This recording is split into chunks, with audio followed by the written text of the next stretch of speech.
ভাগ্য লাগে, তকদির লাগে, ইউটিউবে অথবা ফেসবুকে যে কোনো প্ল্যাটফর্মে ভিডিও ছাড়ি না কেন, ওই ভিডিও যদি ফর ইউতে চলে তাহলে তো কি অন্যরকম একটা মজা, তাই না?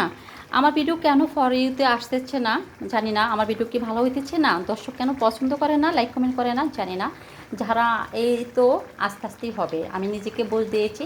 অনেক ভাই ও বন্ধুরা যারা আমাকে কমেন্ট করতেছো, লাইক কমেন্ট করে পাশে আছো, ফলো দিয়ে তাদেরকে অসংখ্য ধন্যবাদ, মন থেকে অনেক অনেক অভিনন্দন এবং অফুরন্ত ভালোবাসা রইল তোমাদের জন্য। এই প্ল্যাটফর্মটা মূলত ভালোবাসার জায়গা, আমরা একে অপরকে ভালোবাসা দিয়ে যাব। আসলে তোমাদেরকে বলতেছি যে এই প্ল্যাটফর্মটা যে ভালোবাসার জায়গা, সেটা আমি বলতেছি এবং অনেকেই আমরা সবাই বলে থাকি না। কিন্তু দেখো ভাই, আমার এই যে ঘরের সাহেব হারুন ভাই বলতে আমার সাহেব বাড়ি, ঘরের বাড়িওয়ালা, সেই বাড়িওয়ালা কিন্তু আমাকে শুধু লাইক করে, প্লাস আমাকে সে কমেন্ট করে না। তার একই ওয়াইফাই লাইন ঘরে, সেজন্য না, সে তো চাকরি করে, সে চাকরির সুবাদে কিন্তু তার ওয়াইফাই লাগে না, অফিসে ওয়াইফাই আছে, সে ব্যবহার করে, প্লাস সাথে এমবি কিনে নেয়, অনেক মাসিক একটা এমবি ঢুকিয়ে নেয়, সেখান থেকে তো আমাকে লাইক কমেন্ট ফলো দিতে পারে, শেয়ার দিতে পারে। কিন্তু কী করার বিষয়, দুঃখের বিষয় ভাই, সে আমাকে শুধু লাইক করে, প্লাস আমার ভিডিওতে ঢুকে কারা কমেন্ট করে, কীরকম করে কমেন্ট করে সেগুলো পড়ে। সে অনেক অ্যাক্টিভ মানুষ, ঠিক আছে, ভালো, বেশ।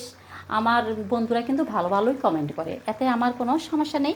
হারুন সাহেব যদি কমেন্টে কোনো সমস্যা দেখে আমাকে বলে যে তোমার অমুক বন্ধু এটা বলেছে, অমুক বন্ধু এটা বলেছে, এই তো। কিন্তু সে বাজে কমেন্ট পছন্দ করে না, প্লাস এ পর্যন্ত কোনো বাজে কমেন্ট আসেনি, সে আমার কোনো দোষও দেখতে পারেনি।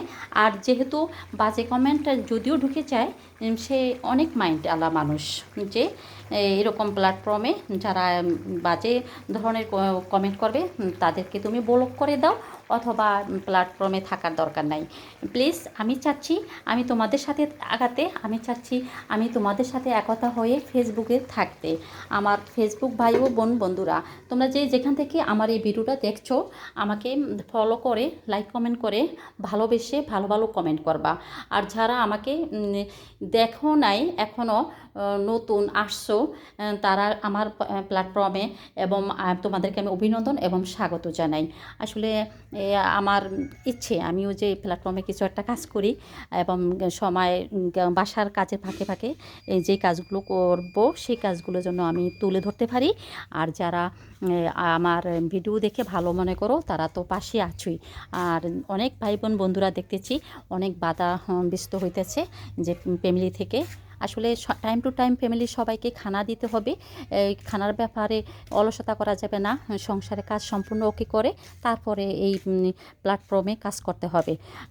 এই তো আমার কথাই আমি বলি, আমার কিন্তু সে 1টা থেকে 2টার ভিতরে খানা দিতে হবে, যেহেতু অফিস টাইমের খানা 1টা থেকে 2টা। আর আমি এই টাইমটায় তাকে যদি টাইম মতন খানা না দিতে পারি, তাহলে কিন্তু সে রাগে যাবে। তাই আমি যথাযথ সময় তার কাজগুলো, ফ্যামিলির ছেলে মেয়ের কাজগুলো ওকে করে কিন্তু আমি এই প্ল্যাটফর্মে সময় দিই। আর অনেকেই হয়তো আমার কমেন্টে বিরক্ত হইতে পারো, বা কোনো কিছু খারাপ ধারণা নিতে পারো।